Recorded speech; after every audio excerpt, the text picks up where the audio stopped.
Alhamdulillahi Rabbil Alamin Alladhi arsala rasulahu bil huda wa dinil haqqi liyudhhirahu 'ala ad-din kullihi wa kafa billahi shahida. Wa asyhadu an la ilaha illallah wahdahu la syarika lahu wa asyhadu anna Muhammadan 'abduhu wa rasuluh.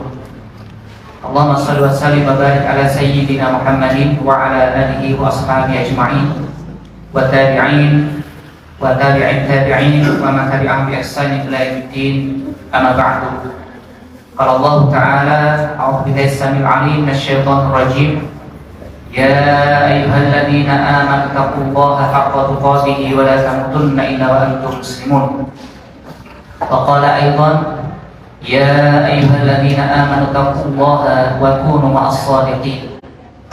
Wa qala Rasulullah sallallahu alaihi wasallam, ittaqillaha haitsu ma kunta wa atbi'is sayyi'atal hasanata tamhuha wa khaliqin nasa bi khuluqin hasanin.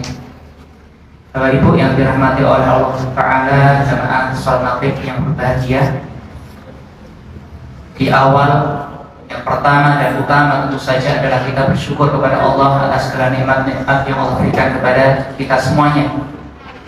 Nikmat yang begitu besar,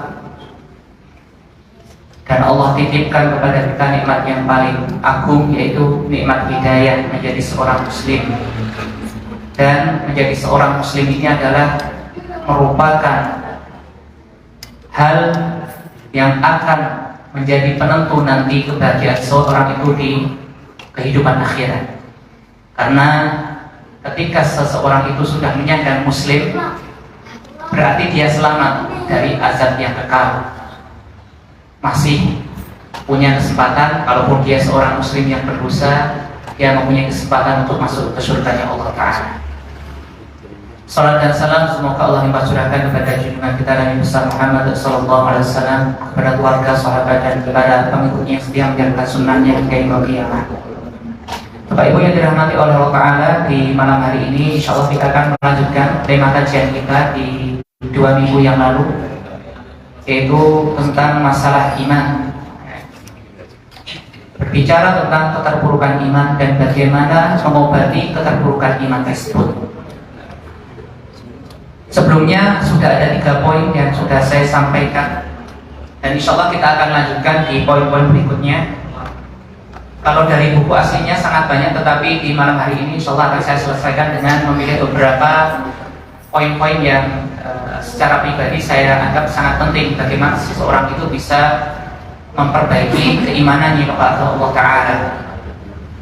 Dan hari ini teman-teman, para kaum muslimin, saudara-saudara semua, kita berada di masa fitnah, yaitu masa fitnah. Fitnah ini adalah ujian atau cobaan yang menimpa agama seseorang. Nah, fitnah ini bisa kita lihat di mana banyak sekali kaum muslimin yang mereka ini sudah jauh daripada ajaran agamanya, dan banyak sekali daripada kaum muslimin yang mereka ini jatuh kepada kemaksiatan. Ini namanya fitnah. Ketika fitnah ini dibiarkan terus-menerus, yang terjadi bisa menjadikan iman seseorang itu terkikis, pudar, dan bahkan bisa menghilang sama sekali. Dan tentu saja ketika seseorang ini keimanannya menghilang, berarti dia posisinya bukan lagi beriman, tapi seseorang yang sudah berstatus sebagai kafir. Hadirin yang mulia yang dirahmati oleh Allah Ta'ala, terakhir kita membahas tentang bagaimana kita itu membangkitkan iman yang terpuruk adalah dengan thalabul ilmi. Itu yang terakhir ya, dengan menuntut ilmu syar'i. Sebagaimana yang kemarin saya sampaikan, bahwasanya tidak mungkin seseorang ini bisa berislam dan beriman dengan baik kecuali dia harus mengilmui iman dan Islamnya. Sejauh mana kita mengilmui iman dan Islam kita, atau ternyata sebatas selama ini Islam dan iman kita itu hanya sebatas warisan, tanpa sebenarnya tahu iman dan Islam kita itu sudah cocok dengan apa yang diinginkan oleh Allah dan Rasulnya atau belum. Maka tidak ada jalan kecuali al-ilmu bit-ta'allum. Ilmu itu dengan cara belajar, yaitu belajar ilmu syar'i. Thalabul ilmi fardhatun 'ala kulli muslim. Menuntut ilmu itu hukumnya wajib bagi setiap muslim. Kemudian Yang poin berikutnya adalah ketika iman kita itu terpuruk, apa yang harus kita lakukan? Yaitu suhbatus sholihin. Kita harus mencari sahabat-sahabat yang soleh, orang-orang yang baik. Almar'u ala dini khalilihi. Seseorang itu bersama agama kekasihnya atau sahabat dekatnya. Au almar'u ma'aman ahabba. Seseorang itu akan bersama dengan orang yang dicintainya. Tadi saya sebutkan di dalam Al-Quran surat At-Taubah ya. Ya ayyuhalladzina amanu taqullaha wa kunu ma'as-shadiqin. Hai orang-orang yang beriman, bertakwalah kalian kepada Allah dan sertailah orang-orang yang jujur. Jadi harus mencari komunitas atau kumpulan orang-orang yang di sini orang ini adalah orang-orang yang baik. Tentu saja baik ini dalam ukuran agama, bukan baik semata-mata ukuran manusia, tidak. Orang yang baik dalam kacamata pandangan syariat. Betapa persahabatan ini sangat berpengaruh pada seseorang. Kalau seseorang itu duduknya dengan orang-orang yang hari-harinya bermajlis dengan majelis dunia, maka dia akan terpengaruh. Hari-harinya ngomongin bola, dia akan terpengaruh dengan itu. Hari-harinya ngomongin burung, dia terpengaruh dengan itu. Hari-hari ngomongin ikan, dia akan terpengaruh dengan itu. Bukan semata-mata ini sekedar hobi, tapi sudah betul-betul menjadi omongan harian dia. Bicara apalagi dengan majelis-majelis yang menyerempet dalam urusan syahwat. Kalau yang bapak-bapak sukanya ngomongin perempuan, kalau majelis ini ngomongin perempuan saja, maka dia akan terpengaruh.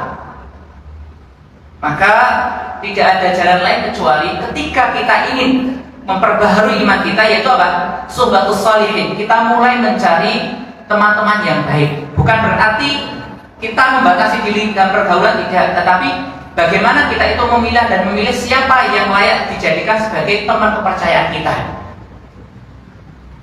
Jadi kalau bergaul ya kita seluas-luasnya sebagai orang yang sebagai makhluk sosial.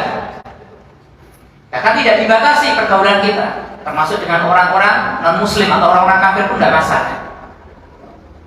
Tetapi kalau sudah urusannya adalah persahabatan dalam tingkat pergaulan yang lebih intens atau lebih erat, maka diusahakan mencari teman yang terbaik. Mudahnya dengan cara apa? Cari teman-teman itu di saf-saf terdepan dalam sholat. Cari mereka di masjid ketika dalam jamaah. Cari mereka di majelis ilmu. Karena pertemanan itu dikatakan oleh Rasulullah SAW itu kan sebagaimana seseorang itu seperti kalau orang berteman dengan tukang parfum atau tukang jualan wangi-wangian, dia akan mendapatkan cipratan harumnya. Jadi kalau punya teman ini mungkin jualan parfum gitu, isi ulang gitu. Jadi ketika kita ngobrol gitu kan, ngobrol atau salaman saja, ketika salaman apa yang terjadi? Dari bekas tangannya yang ngadon-ngadon parfum itu, kita pulang tuh baunya sudah wangi. Dan teman yang buruk itu seperti orang yang berteman dengan pandai besi. Mungkin kita tidak kena bara apinya, tapi kena Kena keringatnya, kena bau gosongnya. Betapa pertemanan ini adalah sesuatu yang sangat berpengaruh pada keimanan seseorang. Makanya Rasulullah SAW kita tahu bagaimana beliau membina umatnya, para sahabat radhiyallahu anhum ajma'in. Itu apa? Mereka itu dikatakan adalah orang yang paling imannya paling top. Pergaulan mereka adalah pergaulan keimanan. Majelis mereka adalah majelis keimanan. Berikutnya hadirin, bagaimana kita itu menguatkan iman kita? Iktsaru dzikril maut, yaitu dengan cara apa? Memperbanyak mengingat mati. Banyak-banyak mengingat mati. Perbanyaklah oleh kalian sesuatu yang akan menghancurkan kenikmatan. Itu apa? Yaitu dengan mengingat kematian. Jadi kita harus sering menguzlah diri, menyendiri dengan mengingat kematian. Dan ini mengingat kematian itu kemudian diiringi dengan sikap al-khauf min su'il khatimah, dengan juga diiringi perasaan takut kalau kita itu ternyata mendapatkan su'ul khatimah, yaitu apa? Akhir yang buruk dari kematian kita. perbanyak kematian, perbanyak mengingat kematian. Kematian itu kan bukan seperti abjad, diurut A dulu, tidak. Atau kematian itu seperti mengurut usia seseorang, tidak. Jadi kematian itu seakan-akan tuh mencabut lotre atau arisan. Jadi asal cabut saja. Jadi bukan karena abjad. Jadi siapapun bisa sewaktu-waktu meninggal dunia. Betapa banyak kita lihat orang-orang yang meninggal dunia, padahal orang-orang ini dikira oleh manusia masih akan panjang hidupnya. Ada pengantin yang mereka bersukaria, mereka memakai gaun pengantinnya, padahal di sisi lain kain kafannya sudah disiapkan. Mati. Kematian yang datang tiba-tiba, dan kemudian ketakutan untuk apa? Kita mati menghadap Allah dalam keadaan sul khatimah. Dan waliyadzubillah, seseorang akan dimatikan berdasarkan kebiasaan kehidupannya. Salah satu pernyataan kemarin baru saja di Sumedang, seorang ustaz sedang berbicara, memberikan mau'idhah, tiba-tiba hilang suaranya, meninggal dunia. Seorang ustaz dari Surabaya, ketika dia membaca Al-Quran, dicabut nyawanya ketika membaca Al-Quran. Ada seorang yang di Turki, beliau sedang membaca Al-Quran dengan menjaga tubuhnya, lewat CCTV kelihatan cabut nyawanya. Kemudian di Maroko, di Maghrib, ya Maroko ya, kemarin lolos di perempat final itu, seorang khatib, ya, beliau sedang berkhutbah Jumat, beliau memfasilitkan tentang masalah kematian. Di tengah khutbah Jumatnya Allah cabut nyawanya. Itu yang dicabut dalam keadaan, dalam kasat mata itu taat kepada Allah Ta'ala. Dan waliyadzubillah, banyak juga yang dicabut dalam keadaan dia bermaksiat kepada Allah Ta'ala. Ya, mati di atas pelacur, mati ketika mabuk, mati ketika joget-joget. Coba sekarang seandainya Allah cabut nyawa kita di masjid ini, mungkin kita akan mengatakan ridho kepada Allah Ta'ala. Ya Allah, cabutlah kami dalam keadaan Kau ridho kepada kami. Ya Allah, cabutlah nyawa, jangan cabut nyawa kami kecuali dalam keadaan Kau ridho kepada kami. Ada orang-orang yang mereka menutup kematiannya dengan cara yang indah, dengan ketaatan kepada Allah Ta'ala. Contoh, ada orang yang berjihad di jalan Allah, meninggikan kalimat Allah, kemudian Allah cabut kematiannya, Allah cabut nyawanya dalam keadaan seperti itu, dengan bersibah darah jauh daripada keluarganya. Iktsaru dzikril maut, memperbanyak mengingat mati. Kenapa? Ketika kita sudah memperbanyak mengingat mati, apa yang terjadi? Yang terjadi adalah nasyatul ibadah. Kita akan menjadi semangat beribadah. Kalau mati besok ini, kira-kira cukup tidak bekas saya? Ketika kita sudah mengingat mati, karena mati adalah kehidupan, membuka kehidupan berikutnya, dan itu butuh bekal untuk perjalanan yang panjang, apa yang terjadi? Kita akan bersemangat beribadah. Kencang lagi ibadahnya. Ini kalau besok mati, sholatnya kencang lagi. Ya fulan, kalau besok mati apa yang terjadi? Membaca Qurannya jadi kencang lagi, zikirnya jadi kencang. Kemudian apa? Qasrul amal, angan-angannya jadi pendek.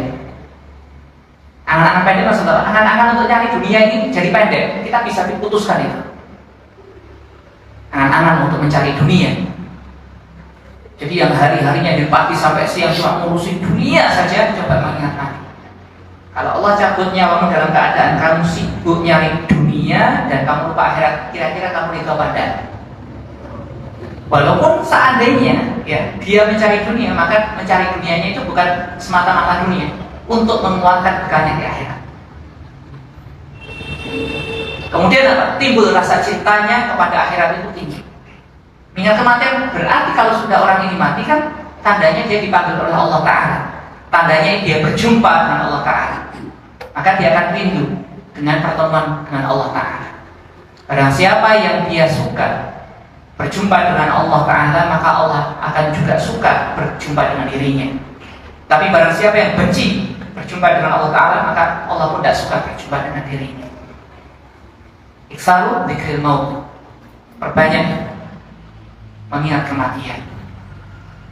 Bukan hanya untuk orang-orang tua, tidak, termasuk anak-anak muda di sini. Subhanallah, saya ada cerita. Tetangga saya dekat rumah, cuma selisih 2 rumah. Ada tetangga saya sudah tua renta, dia sudah punya cucu, udah bukan punya ibu, punya cicit. Akhirnya sakit, orang kaya juragan tanah, beliau ini sakit parah, stroke. Karena sudah semakin parah, dibawa ke rumah sakit, di ICU. Ini tetangga-tetangga sudah ngomong-ngomong nih, sudah bisik-bisik. Wah ini kayaknya ini udah waktunya ini, udah siap-siap nih. Beliau kelihatannya kalau kali ini kayaknya nggak bakal selamat. Itu bisik-bisik tetangga seperti itu. Udah pon wanci nih, sudah waktunya ini dia menghadap Allah Taala. Besoknya itu datang ambulans, wah dengan sirenenya, ambulans meraung-raung masuk ke rumah si bapak ini. Wah kan, tinggal kan. Ketika dibuka ambulansnya ternyata itu bukan jasadnya si bapak. Siapa yang di ambulans? Cucunya. Cucunya tabrakan meninggal. Subhanallah. Cucunya meninggal. Sementara beliau yang ternyata masih di rumah sakit, belum mati-mati juga. Cucunya yang meninggal.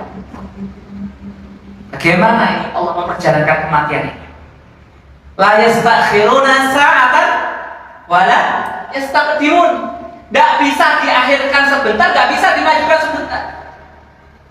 Ya Allah, ini mumpung di masjid, mumpung di majelis taklim, ya Allah, ini kirim di malakul maut, cabut nyawanya di sini semua. Insya Allah husnul khotimah. Tidak bisa. Juga tidak bisa mengatakan, ya Allah ini kasihlah barang-barang, ya tunda-tunda barang sehari 2 hari lah.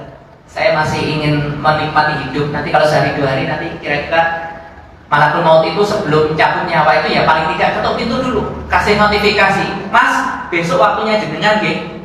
Besok waktunya jenengan untuk dicabut nyawanya. Nah, kalau ada notifikasi di HP gitu kan gampang. Oh, kan tinggal kemudian unwrap gitu. Jangan besoknya lagi aja. Besok saya mau masih pengen tobat gitu. Iksaru dikrilno, perbanyak pengingat kematian. Terutama apalagi bagi orang-orang yang memang sudah mendekati dalam hal ini usia. Allah berikan tanda yang banyak. Mohon maaf, berikan tanda yang banyak. Rambut sudah mulai memutih. Ya. Satu persatu giginya itu pamitan gitu kan. Kulitnya sudah mulai ribut. Itu sudah Allah kasih tanda. Apalagi yang sudah mendekati usianya Rasulullah SAW. Ya, kisaran umatnya Rasul kan 63 tahun. Dan 63 tahun itu bukan Masehi, Hijriyah. Kalau gitu paling 61 atau 61, 62 atau 60 tahun.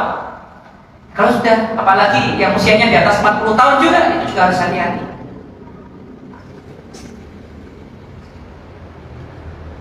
Kalau tahu besok mau mati, kira-kira apa yang dilakukan? Itu rumah saya wakafkan, mobil saya wakafkan, semua saya wakafkan. Anaknya dikasih aja, lebih banyak, harga sepertiga untuk di jalan Allah, 2/3 untuk warisan gitu. Karena apa? Karena saya butuh ini apa? Butuh bekal yang banyak untuk menghadap Allah Ta'ala. Wa tazawwadu fa inna khairaz zadi taqwa. Berbekalah kalian semuanya, sesungguhnya sebaik-baik bekal adalah ketakwaan. Panjang loh bapak-bapak, ibu-ibu, perjalanan kita nanti. Panjang banget. Kita ini kan hidup kita yang paling singkat ini kan di dunia sebenarnya kalau kita hidup itu. Iya mana? Atau yang paling singkat ada di alam rahim, di alam arwah, kemudian di alam rahim ibu kita 9-10 hari. 9 bulan 10 hari, kisaran 9 bulan. Kemudian dia di dunia 60-70 tahun.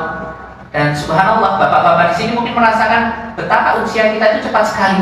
Perasaan kemarin kita nikah ya Maya, punya anak kecil-kecil, anaknya udah gede-gede. Perasaan anak kita kemarin baru lulus kuliah, sekarang udah punya cucu, masya Allah udah punya cucu. Ada nggak Pak perasaan di rumah seperti itu Pak? Atau ibu-ibu? Kok perasaan cepat sekali? Ya itu secepat itu lah dunia. Dan nanti ketika dia masukkan alam barzah itu panjang tuh proses alam barzah itu panjang. Dimasukkan dalam barzah, sebelumnya sudah ditemui dulu malaikat kan. Kalau dia orangnya baik, maka malaikat yang datang itu ganteng dicabut. Ayo, ya ayyatuhan nafsul mutmainnah, irji'i ila rabbiki radiyatan mardiyah Kalau bapak ibu ahli masjid, ahli sujud, ahli sholat, ahli Quran, ahli sedekah, ahli taat, datanglah malaikat dengan penampakan yang sangat indah, dengan bau yang wangi. Ganteng banget ki sopo. Ternyata malakul maut. Dicabut nyawanya pelan-pelan. Wahai jiwa yang tenang, yuk balik. Iki waktu nih balik, waktu nih mulio siro. Ya. Baliklah engkau di sisi Allah, radiyatan mardiyah, dalam keadaan engkau itu senang, kamu itu balik kepada Allah Ta'ala. Seperti kalau di dalam hadisnya itu seperti apa? Mencabut nyawa seorang mukmin yang taat itu seperti mencabut rambut dari adonan tepung. Itu pun masih ada sakarat sakitnya loh itu. Kalau orang ini fajir, pendusta agama, gak kenal masjid, gak kenal Quran, hari-harinya kayak botol, zina, ya, zolim sama tetangganya, datang malaikat dengan penampakan yang buruk sampai dia tergagap-gagap, sopo, disentak dia. Seperti apa? Seperti dari duri. Jadi ditarik nyawanya itu antara keluar dan masuk keluar. Sampai megap-megap itu. Keluarlah, wahai jiwa yang busuk. Baru mereka ya Allah. Nanti ketika datang para pelayan, datang pelayan itu, sudah mulai gotong mayatnya ini kan. Kalau orangnya ahli masjid, ahli sholat, ahli taat, ayo mas, cepet mas, bapak mas, cepet mas. Kenapa? Dia tahu setelah dikuburkan dia akan mendapatkan nikmat kubur. Kemudian orang yang fajir, orang yang mendurhakan, saya mau dibawa kemana ini? Itu prosesnya panjang lagi. Dimasukkan dalam kubur, mulai ditimpa oleh apa? Mulai ditimbun. Kalau orang-orang yang ahli taat, dia mengatakan cepat-cepat kiamat ini. Maunya kiamat cepat kelar.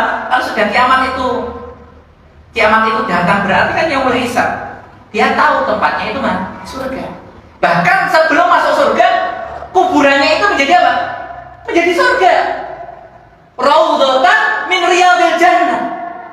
Kuburannya orang yang beriman ahli taat itu adalah seperti taman di surga. Tamannya surga.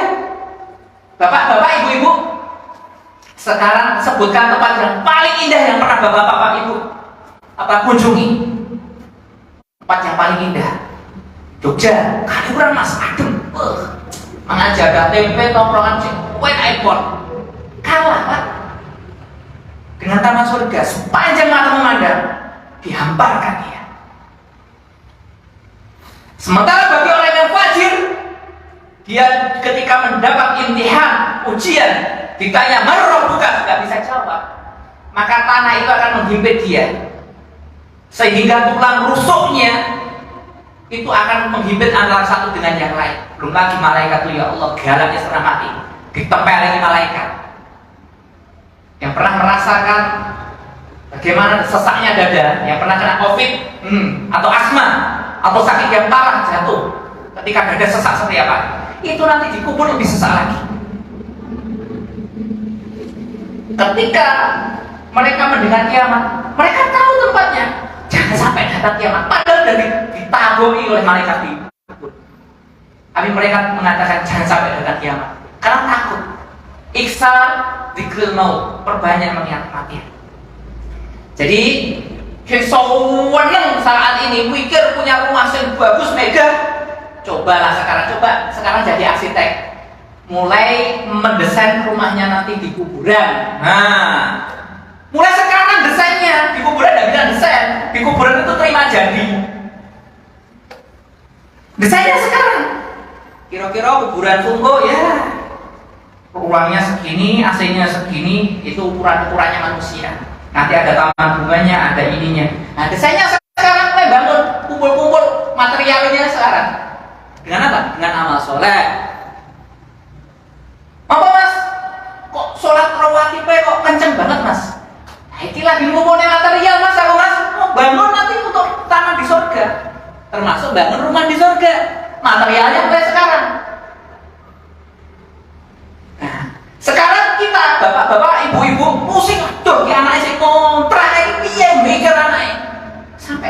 untuk bangun rumahnya nanti dikubur sama di surga. Ya Allah. Termasuk anak-anaknya kalau punya anak, alhamdulillah Gusti Allah wis paring kon iso kowe karo bojomu wis iso bangun rumah sing apik. Nah, saiki bapak pengen ngomong. Wis siap-siap urung bangun omahmu ning kuburan. Nah, itu bapak ibu yang top. Ngarsiteki rumah di akhirat. Nanti dari kubur itu masih panjang hisabnya, baru nanti yaumul ba'ats, hari kebangkitan, yaumul mahsyar, dihimpun orang di padang mahsyar, mulai dihisab, mulai dihitung amalannya, dan seterusnya sampai nanti orang ini nanti hari terakhirnya di surga apa neraka. Masih panjang. Kalau kita perbanyak mengingat ini, insya Allah kualitas iman kita naik. Jadi angan-angan urusan dunia ini bukan teman-teman gitu lah. Ya kita bekerja, semangat bekerja, bukan untuk berarti mikir akhirat dikiranya ke situ orang. Tidak seperti itu. Tetap kamu mencari maisha yang halal dalam rangka apa? Untuk ketaatan kepada Allah Ta'ala, bukan semata-mata untuk mencari dunia sebagaimana yang disindir oleh Allah Ta'ala, alhaakumut takatsur hatta zurtumul maqabir. Berlebih-lebihan, berbanyak-banyak telah melalaikan kalian hatta zurtumul maqabir, sampai akhirnya kalian nanti nyadar kalau sudah dimasukkan ke liang kubur. Seperti itu. Berikutnya hadirin yang dirahmati oleh Allah Ta'ala, ada lagi poin penting, yaitu bagaimana iman kita itu agar terjaga, yaitu tatbiqu al-wala'i wal bara'i, yaitu dengan menerapkan al-wala' wal bara'. Wal-wala' wal bara' itu apa? Al-wala' itu loyalitas, cinta, kesetiaan. Bara' itu permusuhan dengan cara yang benar sesuai yang diinginkan oleh Allah dan Rasulnya. Maksudnya apa?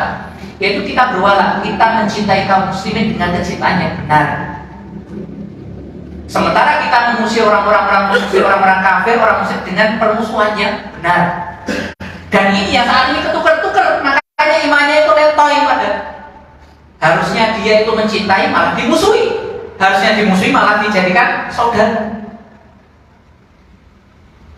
Kenapa kualitas iman kita itu menundurkan apa? Kita tidak bisa menerapkan al-wala wal bara' dengan cara yang benar.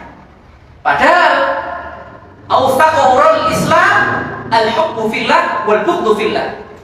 Ikatan terkuat dalam iman Islam seseorang itu adalah apa? Mencintai karena Allah dan membenci karena Allah Ta'ala. Nah, ini kan ketukar-tukar sekarang.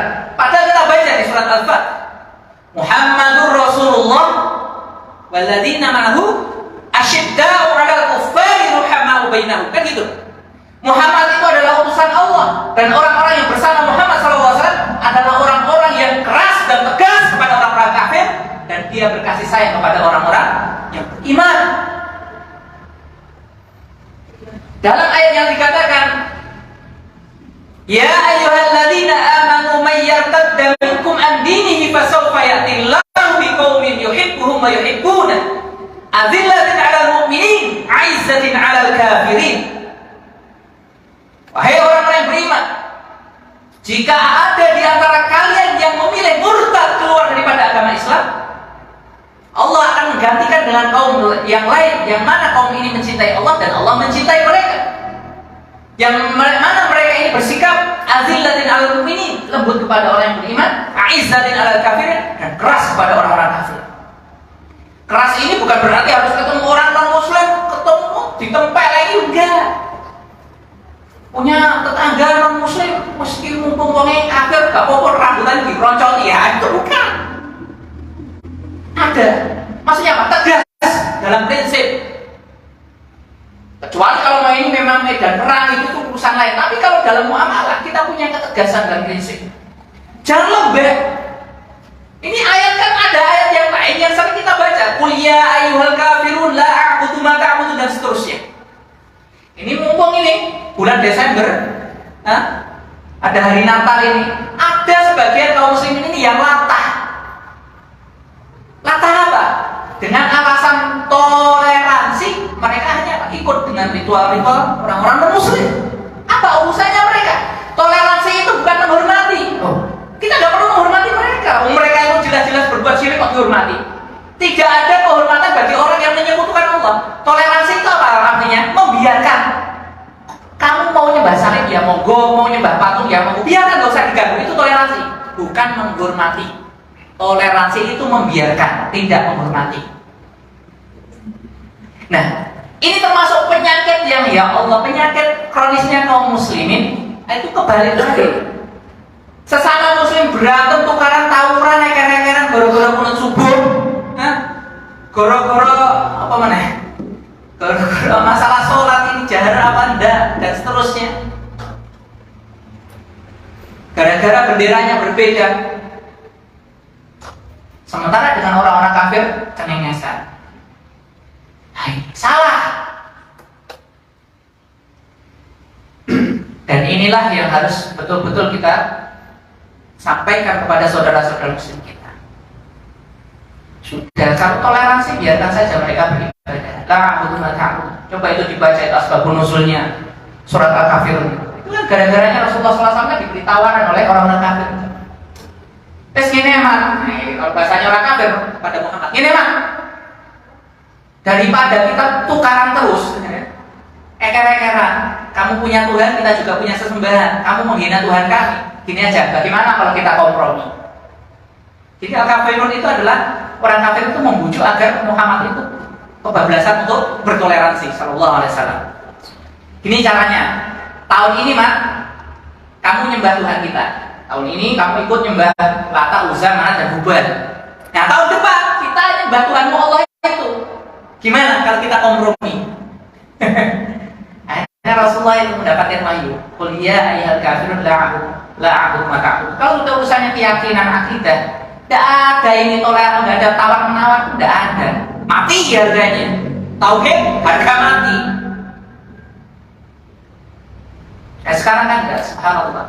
Yang sholawatan di gereja, sholawatan di pura, doa bersama, ini karpet piye yang gitu. Inilah yang terjadi dengan umat kita. Ya begitu. Jadi kalau ada, bukan berarti sekali lagi, contoh, berbuat baik pada orang kafir boleh nggak? Boleh. Kalau orang kafir dizalimi harus kita tolong. Kita punya tetangga, bukan seorang muslim. Kok dia kecurian, ya wajib kita tolong. Atau dia dibegal gitu di depan mata kita. Kalau kita mampu, kita tolong. Mau diambil hartanya, kita harus bela dia.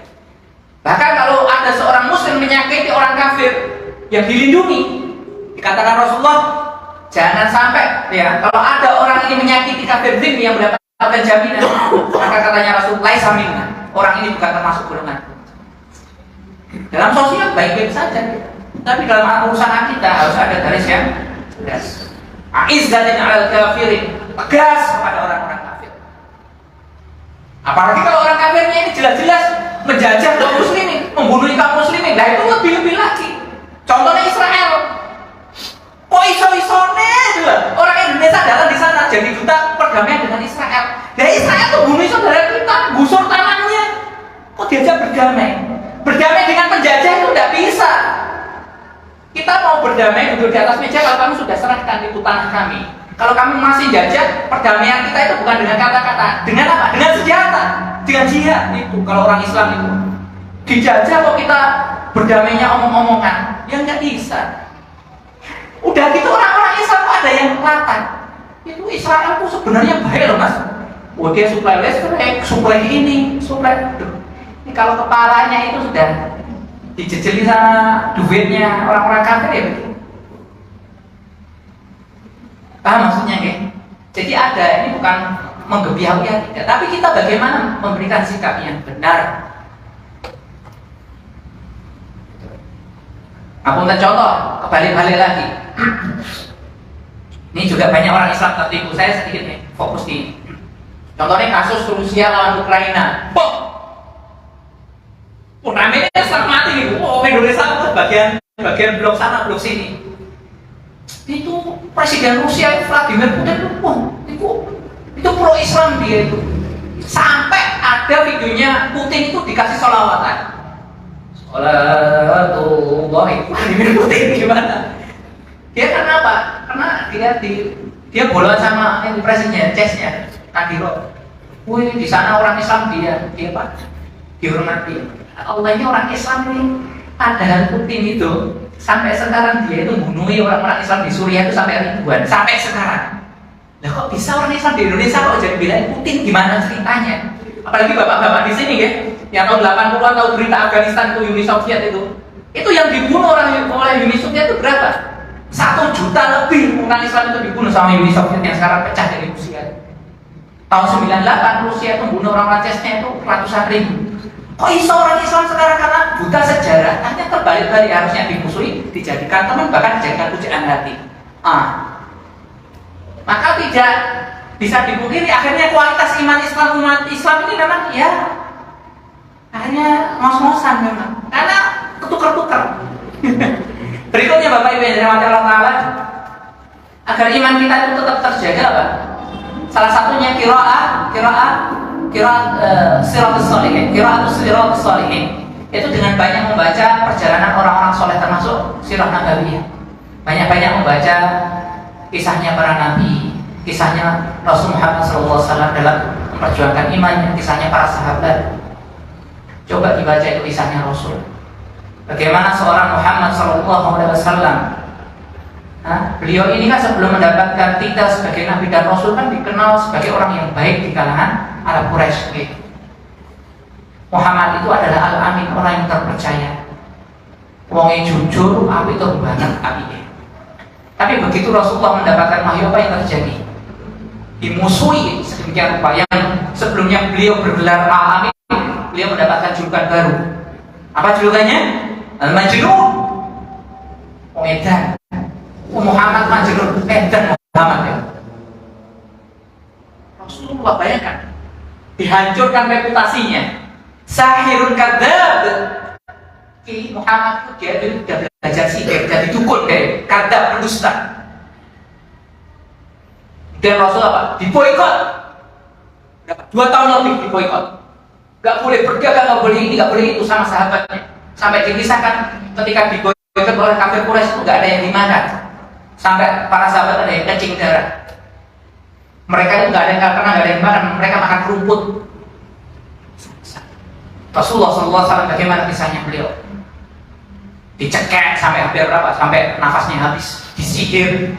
Kemudian juga beliau dilempari kotoran unta ketika hijrah ke Habasyah, Masya Allah, memedihkan. Ketika beliau bukan ke Habasyah, hijrah ke yang pertama Taif. Ketika beliau hijrah ke Taif kan mau mencari perlindungan, ternyata sudah dihasut orang Taif. Beliau dilempari sampai berdarah-darah. Sampai akhirnya malaikat penjaga gunung datang kepada Rasulullah. Bagaimana? Iki umatmu ya mau kita selesaikan hari ini. Malaikat penjaga gunung. Ini kalau Rasulullah itu orangnya dendam, terus dikta ibadah gitu. Jangan. Karena Rasulullah SAW orangnya sangat rahmat, sangat santun kepada umat. Aku berharap nanti dari tulang sulbi mereka akan keluar keturunan yang akan menyembah Allah sampai berdarah-darah. Peristiwa Uhud, Rasulullah itu giginya patah, kena panah, berdarah-darah. Di peristiwa Ahzab, Rasulullah itu kelaparan sampai apa? Diikat perutnya dengan batu. Sekarang saya tanya Bapak Ibu yang di sini, terakhir kapan kelaparan? Kekenyangan jangan tanya. Hari-hari insya Allah saya yakin dalam 1 minggu itu lebih banyak kenyangnya. Kekenyangan bukan cuma kekenyangan.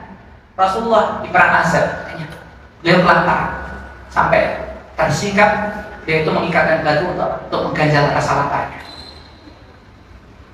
Rasulullah pernah membuat Umar bin Khattab menangis. Umar datang, pengen masuk ke rumahnya Rasul. Oh, kamu Umar? Beliau bangun dari peraduannya, tampak dari punggungnya Rasulullah bekas tidurnya dari apa? Dari anyaman kurma. Umar nangis. Saya merinding saya. Beliau menangis. Umar kok nangis? Sampai kok nangis kenapa? Ya Rasul, Anda adalah utusan Allah, kekasihnya Allah, tapi Anda hidup seperti ini. Apakah Rasul nggak bisa beli spring bed di masanya? Bisa. Tapi beliau menulis. Baca lagi kisah Nabi terakhir itu, coba Bapak Ibu terakhir membaca kisahnya Rasulullah. Coba baca itu. Beli kitab Sirah Nabawiyah itu 70.000 dapat insya Allah. 70.000 yang biasa kita habis untuk makan sekali makan itu bisa. Kemudian kisahnya para sahabat, bagaimana mereka mempertahankan imannya, bagaimana Bilal yang beliau mengatakan ahadun ahad ketika disiksa, dijemur di atas gurun yang panas kemudian ditimpa batu. Yang pernah ke Mekah pasti sudah merasakan bagaimana luar biasanya cuaca di Mekah itu di atas 40 derajat. Wis gak usah jauh-jauh. Dengan di perempatan Kendungan atau di sini di Mojali perempatan itu jam 12 time di situ udah lekar di samping jalan tuh. Di samping jalan tuh lekar aja di situ kan. Itu. Ngapain di situ Pak? Pengen merasakan apa yang dirasakan Bilal. Nah, gitu. Lekar di jalan situ ya jangan di tengah jalan, dilindes nanti. Pikir aja nanti. Ditaruh ya. Pakai batu koral gitu. Punggungnya. Ada lagi sahabat yang mereka masuk Islam dipecat oleh emaknya jadi anak. Tidak salah saatnya Biwaqqas. Wallahu ta'ala saat kamu kalau masih ikuti agamanya Muhammad, gak usah panggil aku ibu. Pada saat terkenal berbakti sama ibunya, bayangkan seorang anak dipecat jadi anak ibunya sendiri. Ancamannya gak itu saja, anaknya tetap gak goyang. Kalau gitu ibu mogok makan nak, biar kamu menyaksikan ibumu mati di depan matamu. Bayangkan diancam itu ibunya sampai bener ibunya. Akhirnya Pak mogok makan di hadapan matanya. Nah Bapak Ibu, kalau jenengan punya ibu tiba-tiba mogok makan gara-gara gara-gara ada sesuatu dengan kita, apa yang terjadi kira-kira? Rasanya udah nelosok banget kan itu kan. Sampai ibu mogok makan, kalau sampai sakit mati gimana? Saat bin Abdul Waqqas dia mengatakan, Bu, seandainya ibu punya nyawa 1000 atau 100, kemudian satu persatu itu lepas di hadapan mata saya nggak akan ganti daripada agamanya Muhammad SAW. Baca itu banyak, ada namanya Hayatus Sahabat, kitab Hayatus Sahabat itu harganya 60.000 itu. Baca, ada suara Hayatus Sahabat, baca. Itu menguatkan hati kita Bapak Ibu. Seakan-akan apa? Iman kita itu ya Allah jauh sekali. Apalagi contoh perempuan-perempuan sahabi ya, sahabat-sahabat perempuan Rasulullah SAW itu juga pilih tanding imannya. Bahkan yang syahid pertama dari kalangan sahabat itu perempuan, yaitu apa? Yaitu siapa? Sumayyah binti Khayyat. Sumayyah dengan suaminya, dengan anaknya dipenteng, disalib oleh orang-orang kafir Quraisy itu. Untuk apa? Untuk meninggalkan agamanya Muhammad SAW. Sementara Rasulullah nggak bisa nulungi, cuma beliau dari kejauhan dibisikkan, cuma lihat kemudian beliau berbisik kepada keluarganya Yasir, Sabran ala Yasir, fa inna mau'idakumul jannah. Bersabarlah wahai keluarga Yasir, sesungguhnya janji untuk kalian adalah surganya Allah Taala. Kuat itu Sumayyah. Kemudian ditusuk farjinya, kemampuannya, tembus sampai tulang belakang, syahid pertama demi mempertahankan imannya. Sementara suaminya Yasir ditabui sampai babak belur, akhirnya meninggal dunia, syahid juga. Anaknya nggak kuat, hanya terpaksa pura-pura untuk mengakui berhalanya orang-orang kafir Quraisy. Hadirin yang mulia dirahmati Allah Taala, ketika iman kita terpuruk, coba hal-hal yang tadi saya sebutkan, mengingat kematian, ya, banyak mengingat kematian, kemudian menerapkan cinta dan benci karena Allah Taala. Dan membaca kisah-kisah teladan kita di masa lalu, orang-orang yang sabar dengan keimanannya, insya Allah itu akan menguatkan hati kita semuanya. Itu menguatkan hati semuanya. Belum lagi, jangankan orang-orang yang lama, orang-orang yang baru-baru saja seperti orang-orang Rohingya, orang-orang Uighur, Turkistan yang mereka disiksa orang-orang kafir dan mereka bertahan dengan imannya. Itu bisa dijadikan cermin untuk kita semuanya, bahwasanya iman kita itu perlu untuk diperbaiki dan perlu untuk diperbaharui. Demikian dari kami, aku astagfirullah. Semoga Allah mengampuni segala kesalahan di majelis ini dan Allah memberikan kita keimanan yang kokoh sampai nanti Allah memanggil kita. Assalamualaikum warahmatullahi wabarakatuh.